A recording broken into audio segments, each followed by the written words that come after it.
Ainda em pé, abra comigo a sua Bíblia lá no Evangelho de Mateus, no capítulo de número 13. Para quem está chegando hoje, eu comecei a pregar no início desse ano uma nova série de mensagens chamada Conheça o Rei. Nós estamos pregando as parábolas de Jesus. E já é esta a sexta mensagem. E nós vamos então ouvir a palavra do Senhor em Mateus, capítulo 13. A leitura será feita primeiramente dos versículos 24 a 30 e depois a partir do versículo 36. Quem encontrou pode dizer, achei. Que bênção. Se você não encontrou, segue firme. Deus vai te ajudar. Mateus capítulo 13, nós vamos ler do versículo 24 em diante. Quero dar as boas-vindas ao presidente do nosso presbitério, nosso sínodo, reverendo Ademir, que está aqui com sua digníssima esposa e sua querida filha. Prazer imenso tê-lo aqui conosco, pastor. Diz assim a palavra do Senhor. Outra parábola lhes propôs, dizendo: o reino dos céus é semelhante a um homem que semeou boa semente no seu campo. Mas enquanto os homens dormiam, veio o inimigo dele, semeou o joio no meio do trigo e retirou-se. E quando a erva cresceu e produziu fruto, apareceu também o joio. Então, vindo os servos do dono da casa, lhe disseram: Senhor, não semeaste boa semente no teu campo? De onde, pois, vem o joio? Ele, porém, lhes respondeu: um inimigo fez isso. Mas os servos lhe perguntaram: queres que vamos e arranquemos o joio? Não, replicou ele, para que ao separar o joio não arranqueis também com ele o trigo. Deixai-os crescer juntos até a colheita. E no tempo da colheita direi aos ceifeiros: ajuntai primeiro o joio, atai-o em feixes para ser queimado, mas o trigo recolhei-o no meu celeiro. A partir do versículo 36 agora. Então, despedindo as multidões, foi Jesus para casa. E chegando-se a ele, os seus discípulos disseram: explica-nos a parábola do joio do campo. E ele respondeu: o que semeia a boa semente é o filho do homem. O campo é o mundo. A boa semente são os filhos do reino. O joio são os filhos do maligno. O inimigo que o semeou é o diabo. A ceifa é a consumação dos séculos, e os ceifeiros são os anjos. Pois assim como o joio é colhido e lançado ao fogo, assim será na consumação do século. Mandará o Filho do Homem os seus anjos, que ajuntarão do seu reino todos os escândalos e os que praticam a iniquidade, e os lançarão na fornalha acesa. Ali haverá choro e ranger de dentes. Então os justos resplandecerão como o sol no reino de seu Pai. Quem tem ouvidos para ouvir, ouça. Oremos ao nosso Deus. Feche os seus olhos. Peça ao Senhor para falar com você nesta noite. Pai, toda glória seja dada exclusivamente a Ti e ao Teu nome, ó Deus eterno. Toda glória seja dada ao nome de Jesus Cristo, Teu Filho amado, o nosso Senhor. Toda glória seja dada ao preceptor divino, ao nosso Consolador, aquele que habita conosco, o Santíssimo Espírito de Deus. Pai, glorifica o Teu nome, apesar de nós não merecermos. Ó Pai, olha para nós, conforme, ó Deus, ó Pai, Tu nos olhas por meio da mediação de Cristo. E portanto, Deus, ó Pai, purifica-nos. E, ó Deus, que nada faça separação entre o Senhor, nosso Deus, e nós, enquanto ouvimos a Tua palavra. Alimenta-nos, descedenta-nos, instrui-nos, quebranta-nos e transforma-nos. É o que nós te pedimos, Pai, em nome de Jesus. Amém. A igreja pode sentar-se. Certa vez, amados irmãos, eu ouvi uma frase atribuída ao teólogo anglicano inglês John Henry Newman, que me deixou a pensar. Ele disse assim: quando eu tinha 20 anos, eu queria transformar o mundo. Quando eu cheguei aos 30, eu achei que deveria transformar a cidade. Então, quando eu cheguei aos 40, eu pensei que eu tinha que transformar a minha família. E quando eu cheguei aos 50, eu entendi que grande coisa seria se a minha própria vida fosse transformada. Talvez você me diga: nossa pastor, essa parece uma citação pessimista, porque nós continuamos aos 40, aos 50, aos 70, aos 80, querendo ganhar o mundo para Jesus. Mas é uma frase realista que nos faz analisar o nosso próprio coração. Porque muitas vezes você se preocupa com mudar o mundo inteiro, mas não entende que a sua própria vida precisa ser moldada cada dia mais e mais à imagem do Senhor Jesus. E somente quando você amadurece é que você aprende que a vida é uma luta renhida. E se você percebe a graça de Deus transformando a sua própria vida, essa já é uma grande conquista e uma tremenda razão para louvar a Deus, glorificá-lo e agradecer. Pois é, quando a gente cresce, a gente percebe o que é a realidade. E Jesus quer que nós cresçamos. E por isso nessa parábola conhecidíssima como a parábola do joio e do trigo, ele nos apresenta as realidades do reino, porque Ele quer que nós amadureçamos, e porque nós somos cidadãos e cidadãs do reino de Deus, o Senhor nos apresenta as realidades do reino. E ao olhar para esse texto maravilhoso, Jesus revela algumas coisas sobre a parábola do trigo e do joio. Ele nos diz, amados amigos e irmãos, que a boa semente nessa parábola são os filhos de Deus, que o joio são os filhos do maligno, que aquele que semeia a boa semente é o filho do homem, ou seja, aquele que tem domínio sobre todas as coisas, o próprio filho de Deus. O que semeia a semente ruim, o inimigo, é o diabo. O dia da ceifa é a consumação do século. A semente foi plantada no campo, que é o mundo. Os ceifeiros vão ser os anjos. E aí então Jesus relata o que vai acontecer na colheita no dia final. Ao olhar para essa parábola maravilhosa lida no início desse texto, ela nos ensina as realidades do reino. E a primeira realidade que ela nos ensina, irmãos e irmãs, é que existe uma batalha espiritual. Primeira realidade do reino que a nossa parábola nos apresenta é: existe uma batalha espiritual. Olhe comigo para os versículos 24 e 25. Eu vou ler o 24, a igreja, 25. Outra parábola lhes propôs, dizendo: o reino dos céus é semelhante a um homem que semeou boa semente no seu campo. Vocês, o 25.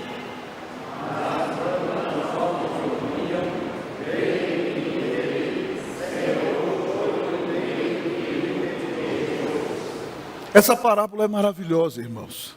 Jesus nos conta então que o reino de Deus é semelhante a um homem que semeou a boa semente no seu campo.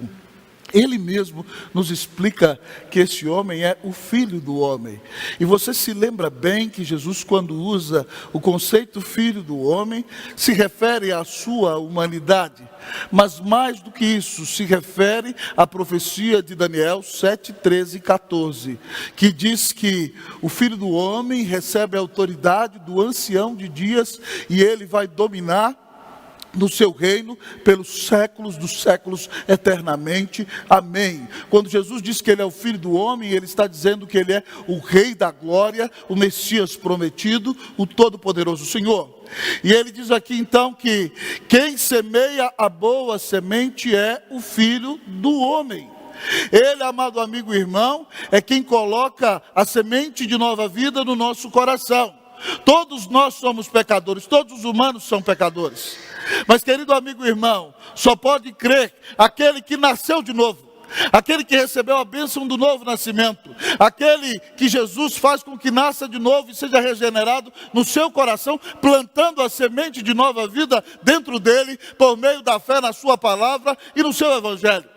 Mas ele diz que esse homem planta a boa semente, e depois os seus servos que estão vigiando aqueles campos dormem, e vem um inimigo de noite, e diz a Bíblia aqui, que ele semeia o joio no meio do trigo e se retira. E Jesus diz na explicação da parábola, que esse inimigo é o diabo.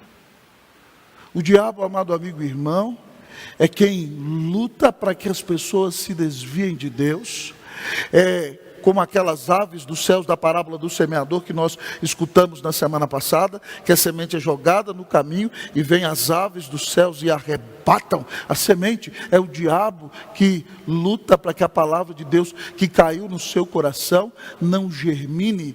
Ele é quem sopra coisas erradas nos ouvidos dos homens, ele é quem tenta seduzir os homens e mulheres para o pecado, ele é quem oferece a homens e mulheres tentações para que eles se desviem de Deus. Então o texto está nos dizendo aqui claramente que há de fato uma batalha espiritual. A batalha do Filho de Deus contra o maligno. E nós devemos ter consciência disso, amados amigos e irmãos. Porque nós que somos reformados, calvinistas, cremos muito bem no ensinamento bíblico sobre a soberania de Deus. E nós descansamos do fato de que Deus está no controle de tudo. E assim também nós devemos descansar. Mas nós não podemos, amados irmãos, ser ingênuos, pensando que não existe uma batalha espiritual. Ah, pastor, mas o que o diabo pode fazer comigo que sou crente? O diabo pode possuir alguém que é a habitação do Espírito Santo? Não, meu irmão. Ah, pastor, mas eu já vi crente possesso. Não era crente, meu irmão. Era frequentador de igreja. Quem é regenerado, quem nasceu de novo, é a habitação do Espírito Santo. Nenhum crente pode ser possuído por demônios, porque ele já é habitado pelo Espírito Santo de Deus. Ora, pois, amados irmãos e irmãs, se o diabo não pode nos possuir, o que ele pode fazer contra nós? Já está dito no texto claramente que ele engana, ludibria e ilude aqueles que não creem em Cristo Jesus, para que eles tenham um coração endurecido e resistam ao Evangelho e não creiam no Senhor e recebam como pena a perdição eterna. Mas no caso do cristão, o que o diabo pode fazer contra você e contra mim? O diabo, amados irmãos, pode nos atacar de 3 maneiras. O diabo pode, amado irmão, nos tentar.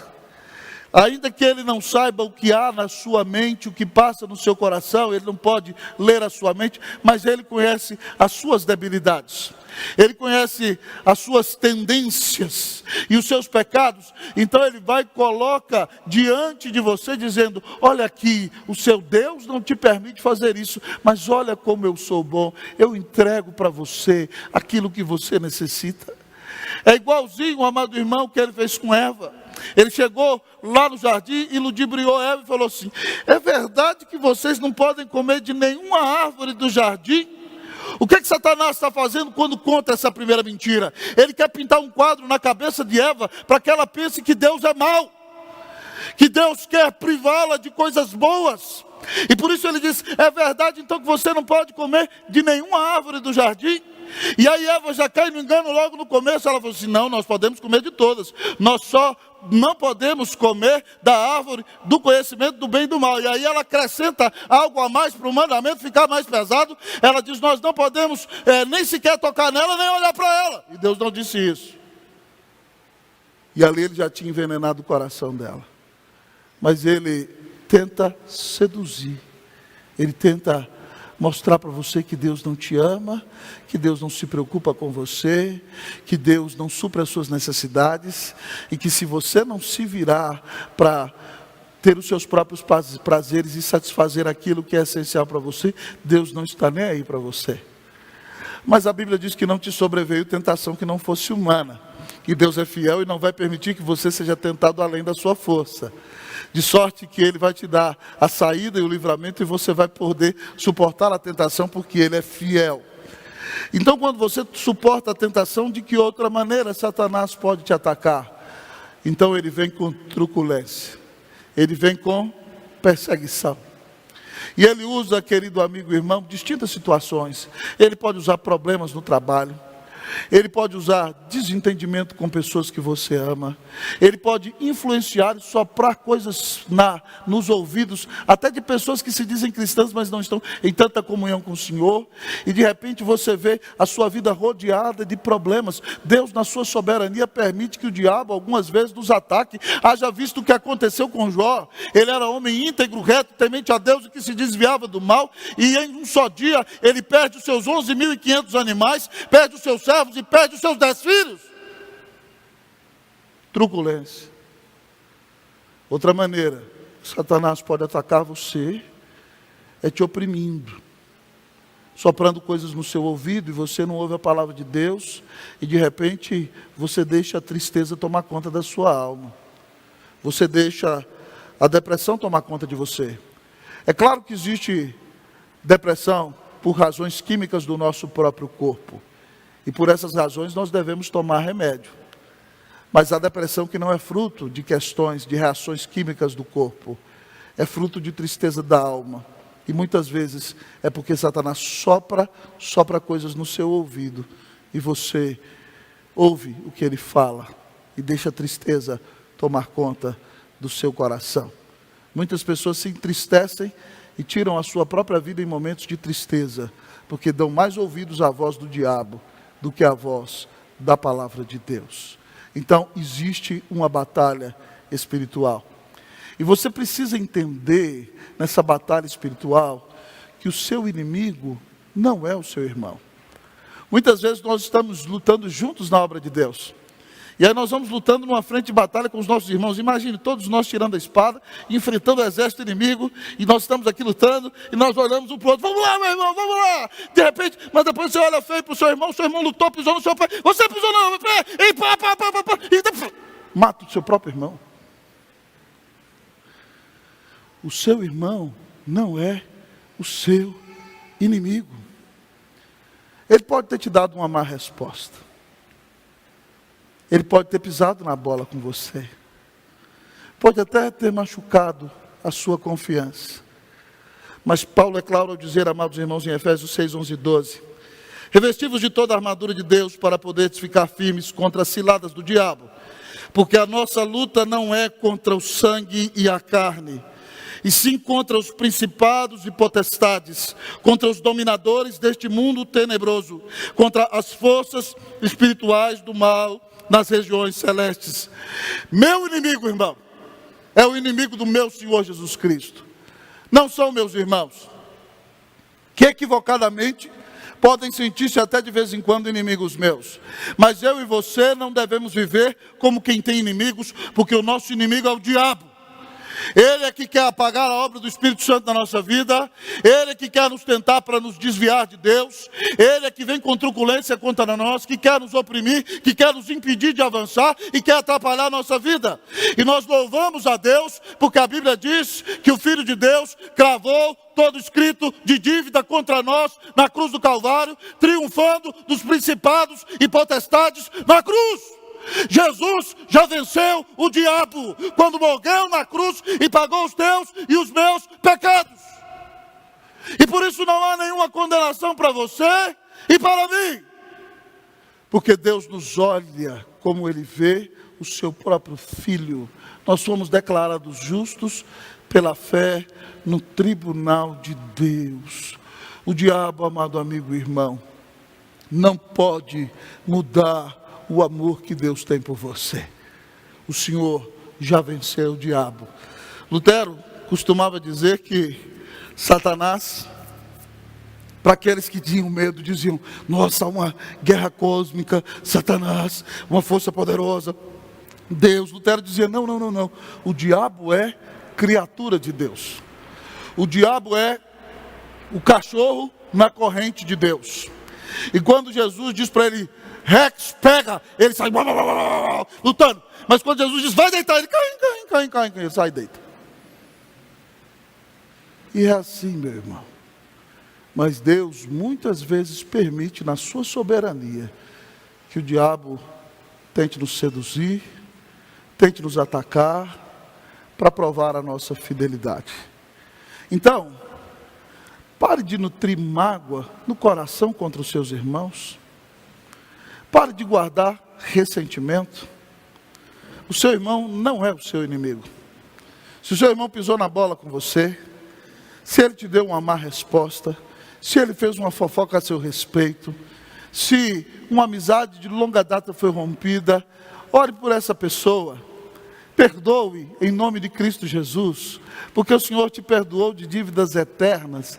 E entenda que o seu verdadeiro inimigo é o diabo, e ele tenta atacar a sua piedade, ele tenta destruir os relacionamentos nos quais você está envolvido, ele tenta seduzir a igreja, ele tenta destruir a igreja de Cristo Jesus e atrapalhar o avanço do reino de Deus. É ele quem endurece corações para que pessoas resistam à mensagem do Evangelho de Jesus. O texto nos apresenta que há uma batalha espiritual. Então, fique ligado. Pastor, o senhor está falando isso, agora eu vou sair daqui, meu Deus, tem demônio. Não tem nada disso. O seu Deus é soberano e cuida de você. Mas fique esperto. Ore a Deus e cresça espiritualmente e amadureça. Eu não sei se você já percebeu que algumas vezes você estava num lugar e de repente, numa conversa, tudo estava bem e de repente o tempo fechou, vem uma crise, vem uma discussão, vem uma briga e você fala assim, meu Deus, eu não entendi nada disso. O inimigo atua. E muitas vezes, ele atua dentro dos relacionamentos. Já aconteceu alguma vez na sua casa que estava tudo bem? Você de repente com seu cônjuge se cuidando, com carinho, de repente entra um assunto, de repente se arma uma confusão, sai um bravo para lá, sai outro bravo para cá, você fala assim, não entendi nada. É claro que tem o seu orgulho, mas muitas vezes Satanás está por trás dessas coisas. Peça a Deus que te dê discernimento espiritual. Entenda que o seu Senhor já venceu o diabo na cruz. E ore a Deus, revista-se da armadura de Deus, esteja preparado para vencer o dia mau, porque o Senhor está contigo todos os dias da sua vida. Primeira realidade do reino que a nossa parábola nos explica: existe uma batalha espiritual. Mas o texto diz mais para nós, nos mostrando que como cidadãos do reino precisamos compreender as realidades do reino. E qual é a segunda realidade do reino que o texto nos apresenta? Existem dois tipos de pessoas. Segunda realidade do reino que o texto nos apresenta é: existem dois tipos de pessoas. O versículo de número 24 diz: outra parábola lhes propôs dizendo, o reino dos céus é semelhante a um homem que semeou boa semente no seu campo. Mas enquanto os homens dormiam, veio o inimigo deles, semeou o joio no meio do trigo e retirou-se. Lembre-se que Jesus disse na explicação: a boa semente são os filhos do reino, os joios são os filhos do maligno. E é assim, amado amigo e irmão, o campo é o mundo. E muitas vezes o Senhor nos coloca nesse mundo e nós convivemos com pessoas não crentes, nós pregamos o Evangelho para todos. E nós oramos ao Senhor para que Ele converta os seus eleitos. Louvado seja Deus, porque os eleitos serão convertidos. E por isso nós temos alegria de ver pessoas ao nosso redor vindo a Cristo Jesus. Mas há alguns que nós pregamos para eles durante décadas e eles sempre resistem. Porque nós não sabemos quem é o trigo e quem é o joio. E nesse mundo, muitas vezes, você vai conviver com pessoas que não têm Cristo em seu coração. E o pior disso é que muitas vezes, pessoas que não têm Cristo em seu coração podem até frequentar a própria igreja. Mas existem dois tipos de pessoas. Então você vai dizer, então reverendo, lá vem o senhor com aquele discurso puritano de novo. Existem os bonzinhos e os mauzinhos, né? Os bonitinhos e os feiozinhos, né? Os santinhos com a aureolinha na cabeça e os capetinhas com um garfinho aqui para espetar os outros. Não, meu amado irmão. A Bíblia diz que todos nós somos pecadores e que todos nós merecemos a ira de Deus. Mas os filhos de Deus são aqueles que ouviram o Evangelho e, regenerados pelo Espírito Santo de Deus, se arrependeram dos seus pecados e creram que Jesus Cristo é o Filho de Deus e foram salvos, foram declarados justos pela fé no tribunal de Deus. E agora eles não pertencem a si mesmos, mas pertencem a Cristo Jesus. E o reino de Deus habita em seus corações. E eles são agentes de transformação deste mundo para manifestar o reino de Deus nessa terra.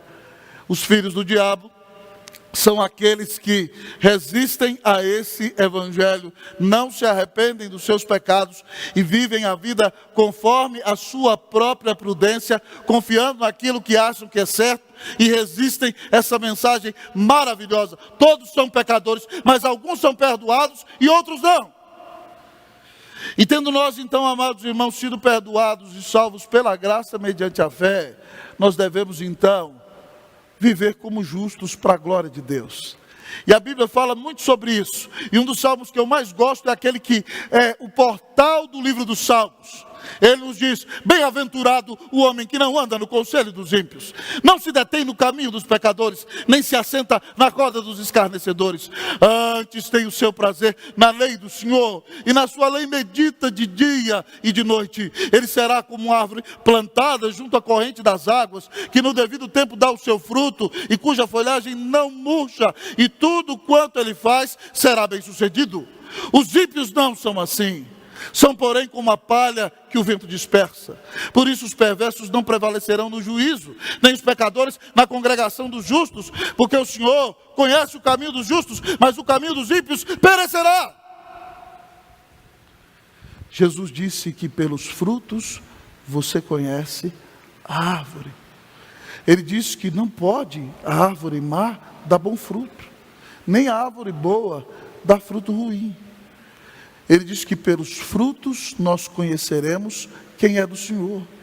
Ele diz mais, que no último dia muitos dirão para ele: Senhor, em teu nome nós não profetizamos. Em teu nome, Senhor, nós não falamos em outras línguas. Em teu nome nós não fizemos milagres. E ele vai dizer assim: apartai-vos de mim, malditos, vós, os que praticais iniquidades.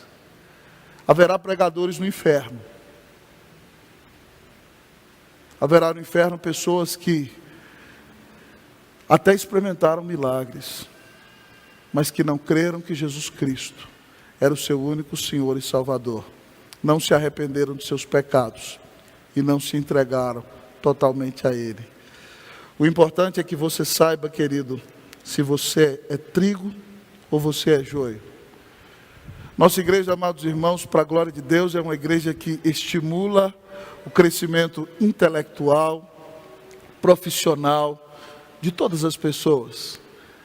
Mas eu e você temos que tomar muito cuidado, porque a prioridade para a nossa vida é ver a nós e a nossos filhos no caminho do Senhor. No ano de 2016, eu morava ainda em Brasília. E eu vim pregar numa igreja aqui da cidade de São Paulo. E quando eu voltava para o aeroporto, eu peguei um taxista. Aquele taxista era crente, comprometido com o Senhor Jesus. E a mulher dele morreu, os filhos eram adolescentes. E ele compartilhava comigo, com o coração muito entristecido, que ele tinha priorizado a educação dos filhos somente. E os 3 filhos dele eram 3 médicos, mas eram ímpios e zombavam de seu pai. E um dia ele chegou em casa, encontrou a filha com o namorado dentro do quarto. E ele bateu a porta e disse que aquilo não era aceitável dentro daquela casa, porque ele era um homem que temia o Senhor. E a filha saiu batendo a porta, dizendo que ele era um crente ridículo e que ela não queria saber mais de morar ali.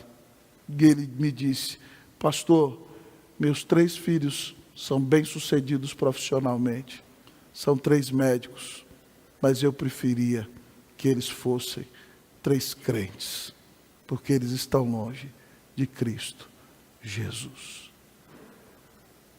Qual tem sido a nossa prioridade? Não é contraditório que nossos filhos tenham uma excelente formação, mas antes de todas as coisas, nós devemos desejar que eles tenham Cristo no coração, porque no final das contas, só vai entrar no céu quem é filho de Deus, não quem tem a melhor titulação. Que Deus tenha misericórdia de nós. Se você está aqui nesta noite e não sabe se é trigo ou joio, arrependa-se dos seus pecados. Creia que Jesus Cristo é o Filho de Deus que morreu na cruz para te salvar. E Deus vai bater o martelo no tribunal e dizer: eu te declaro justo pela fé no meu Filho, Jesus Cristo.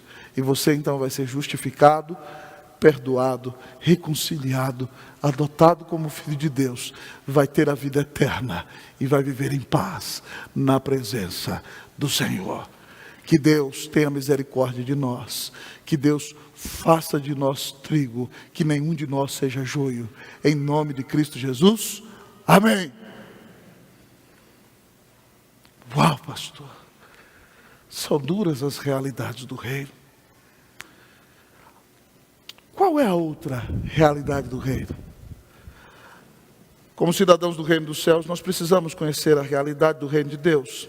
A terceira realidade do reino é a seguinte: o Senhor é paciente. Terceira realidade do reino de Deus: o Senhor é paciente. Nós vamos ler os versículos 28 e 29. Leiamos todos juntos, irmãos e irmãs. Ele, porém, lhes respondeu: um inimigo fez isso. Mas os servos lhes perguntaram: queres que vamos e arranquemos o joio? Não, replicou ele, para que ao separar o joio, não arranqueis também com ele o trigo. O Senhor é paciente, amado irmão e irmã. Eu acho maravilhoso isso daqui. Eu não sei se você recebeu, acho que no final do ano passado, um vídeo foi divulgado pelo WhatsApp, com um agricultor, mostrando a diferença do trigo e do joio. Eles eram idênticos. Eu não sei se você viu no WhatsApp, mas a hora que ele fazia assim, ó, dentro do joio não tinha nada, e dentro do trigo tinha lá os grãos. Eles são muito parecidos. Você não sabe quem é quem. Na parábola aqui, os anjos falaram: Jesus, o Senhor quer que a gente sai cortando a cabeça de todo mundo? E ele: não! Responde enfaticamente, para que vocês não arranquem também o joio. Maravilhoso, irmão. O Senhor é paciente. E aqui eu me lembro da primeira mensagem das parábolas que eu preguei, que Jesus disse que vós sois o sal da terra. Se o sal vier a ser insípido, como lhe restaurar o sabor? Para nada mais serve, senão para ser lançado fora e pisado pelos homens. Deus nos faz sal para que esse mundo não apodreça. E no texto, Jesus não deixa arrancar o joio, porque Ele ama o trigo.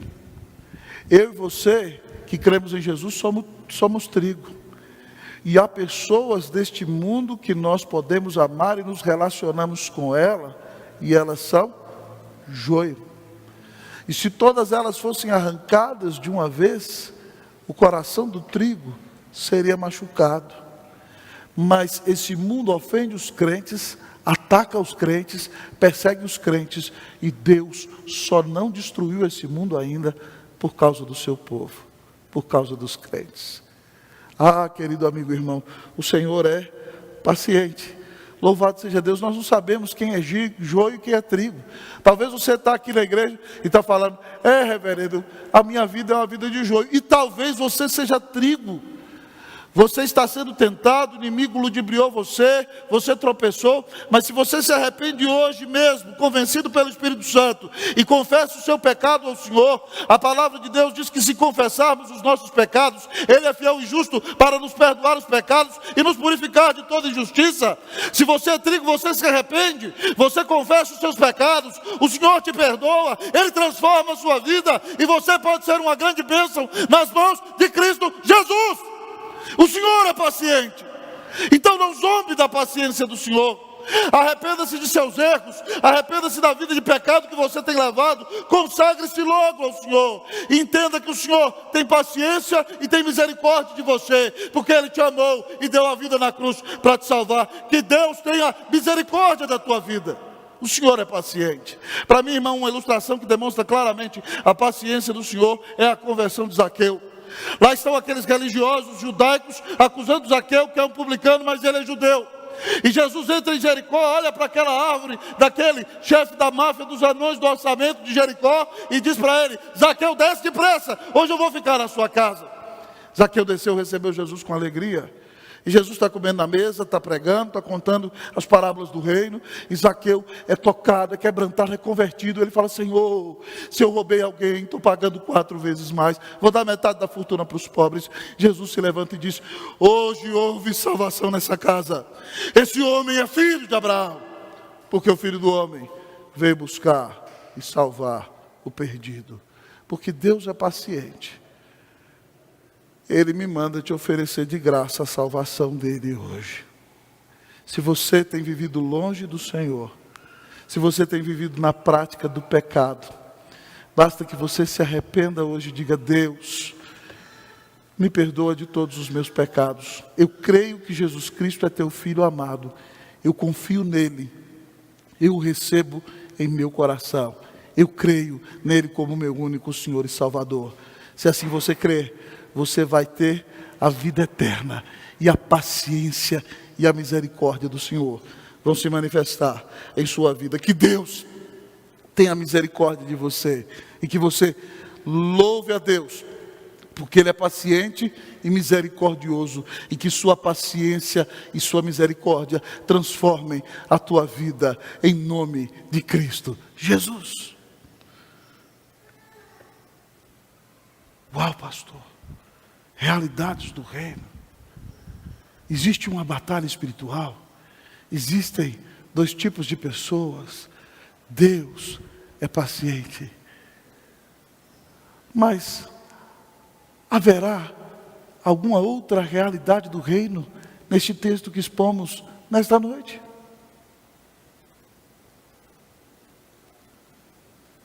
Haverá um juízo final. Haverá um juízo final. É a última realidade do reino que o texto nos apresenta. Você vai ler comigo numa só voz o versículo de número 30. Versículo de número 30, leiamos todos. Deixai-os crescer juntos até a colheita. E no tempo da colheita direi aos ceifeiros: ajuntai primeiro o joio, atai-o em feixes para ser queimado, mas o trigo recolhei-o no meu celeiro. Agora nós vamos ler os versículos 40 a 43. Vamos ler responsivamente. Eu leio 40, vocês o 41, eu o 42, nós todos o 43. Pois assim como o joio é colhido e lançado ao fogo, assim será na consumação do século. Você?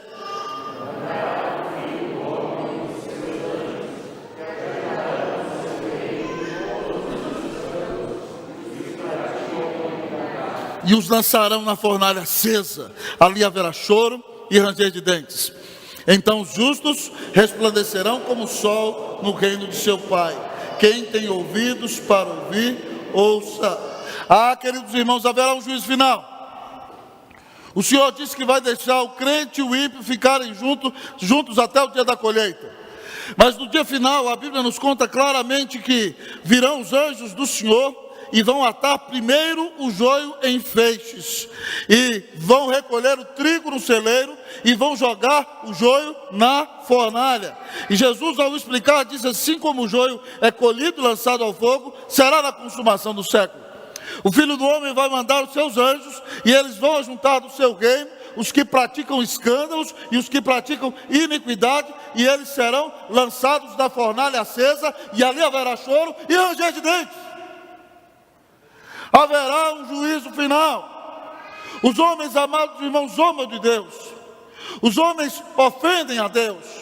Os homens se levantam contra o Senhor. Mas haverá um dia de prestação de contas. E todo aquele, amado amigo e irmão, que não creu que Jesus Cristo é o Filho de Deus, será lançado numa fornalha acesa. Será lançado num lago de fogo e enxofre. Receberá a ira eterna do Deus eterno contra o pecado. É muito triste essa notícia, irmão.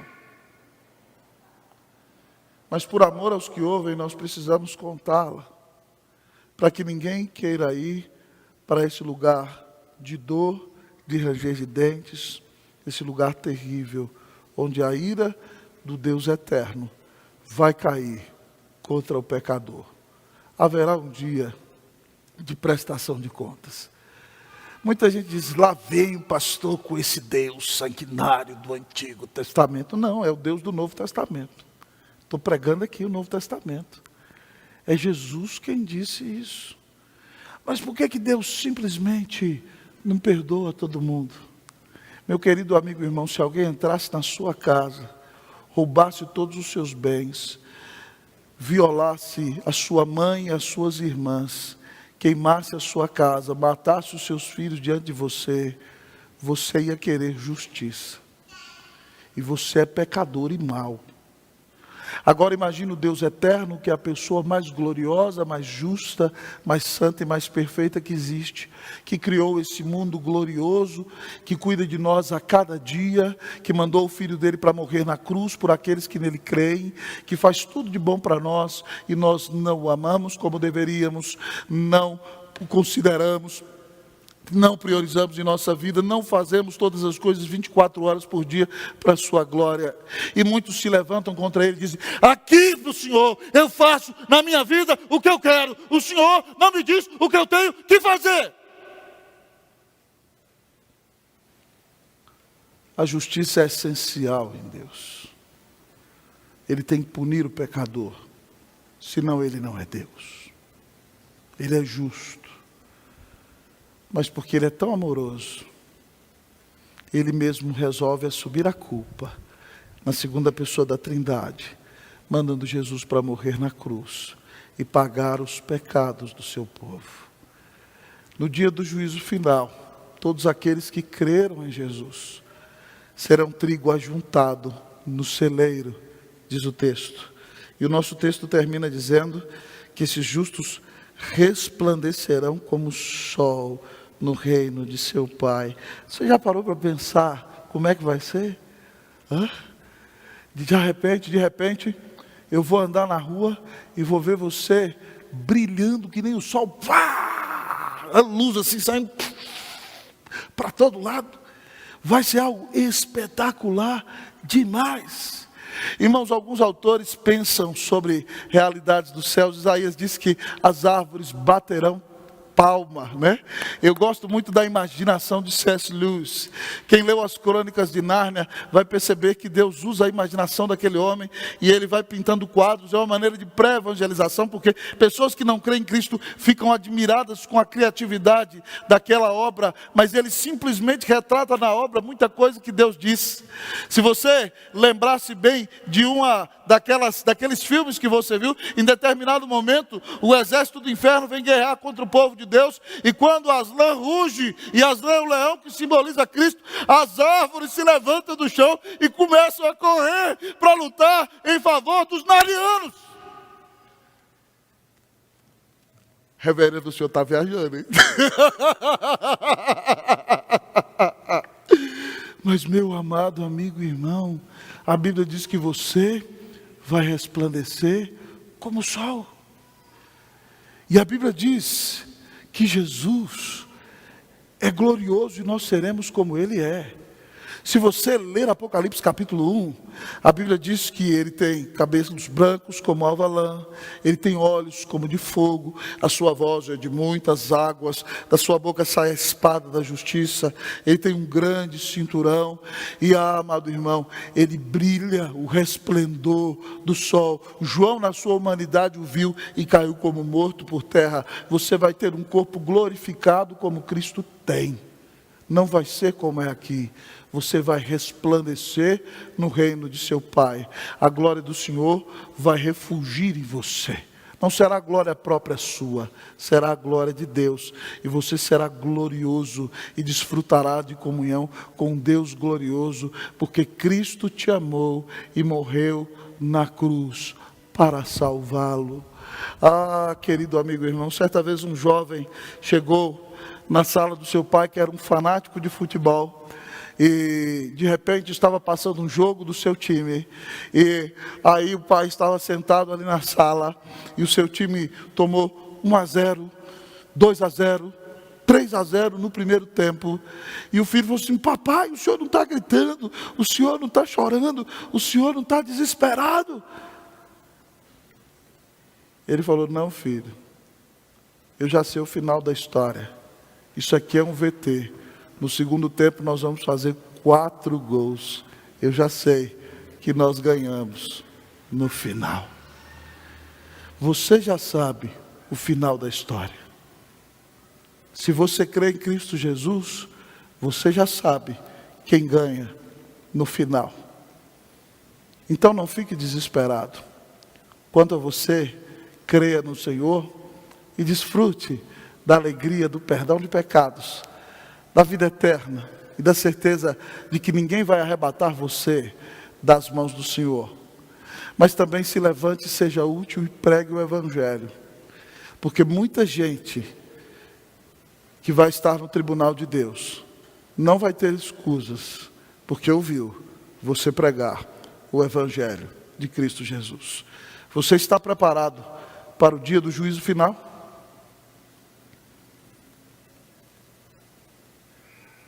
Você está preparado para se encontrar com o Senhor? Irmãos, nós precisamos amadurecer. Quando nós somos crianças, nós sonhamos com muitas coisas irreais. Quando nós crescemos, nós aprendemos o que é realidade.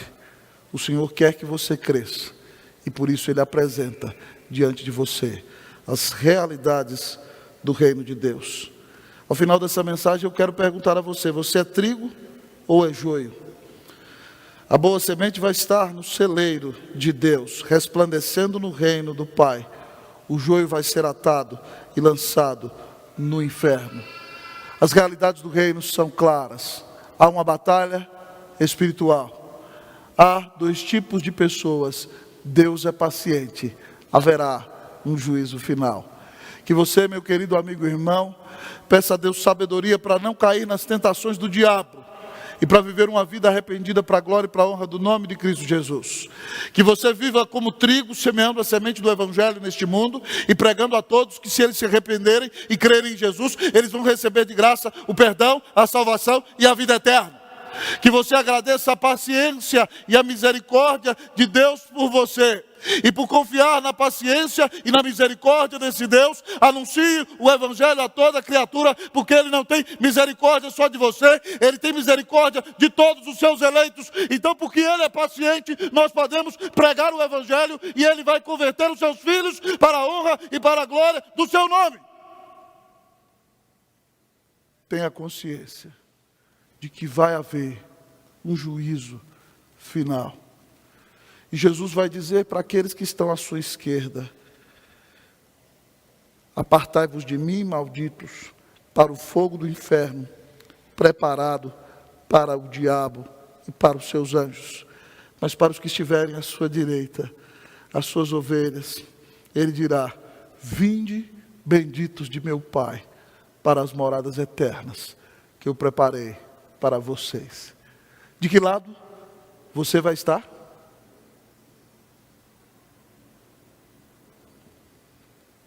Que Deus tenha misericórdia de nós. Que nós vivamos como filhos de Deus, no reino de Deus, para a glória de Deus. Vamos orar nesta noite. Que Deus nos abençoe, em nome de Jesus. Amém.